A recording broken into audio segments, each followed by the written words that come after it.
ప్రకాశం జిల్లాకు సంబంధించినటువంటి ఒక వ్యక్తి పోలీస్ శాఖలో సెలెక్ట్ అయి సబ్ ఇన్స్పెక్టర్గా మంగళగిరి దగ్గర పనిచేస్తున్నారు. మొన్న ఆయన ఏరియాలో ఓటుకి 5,000 పంచారట. ఆ 5,000 ఒక వాళ్ళ కుటుంబ సభ్యుడు ఎవరో తీసుకుని ఈ ఎస్ఐ గారికి అది ట్రాన్స్ఫర్ చేశాడట. ఈ నేపథ్యంలో ఎస్ఐకి సస్పెన్షన్, అంటే మొన్న ఈ డబ్బులు పంపిణీ మీద ఎన్నికల సంఘం దర్యాప్తులో భాగంగా ఆ సదరు వ్యక్తి పట్టుబడినప్పుడు అతను ఎవరెవరికి ట్రాన్స్ఫర్ చేశాడో కనుక్కుని ఈ ఎస్ఐ మీద చర్యలు తీసుకున్నారు. ఇప్పుడు ఆ ఎస్ఐ గారు కాజీబాబు తాజాగా స్పందించారు. తనకు నగదు ఫోన్ చేసిన విషయం నిజమే, కానీ ఆ నగదు నా మిత్రుడు గత వారం రోజుల క్రితం నా దగ్గర తీసుకున్న 10,000 రూపాయలు క్యాష్ అది. ఇదే విషయాన్ని స్థానిక పోలీసులకు ఉన్నతాధికారులకు తెలియజేశానని చెప్పుకొచ్చారు.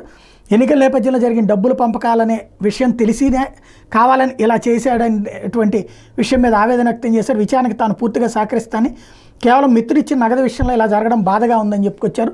తను డబ్బులు ఓటును అమ్ముకోలేదు అని తేల్చి చెప్పారు.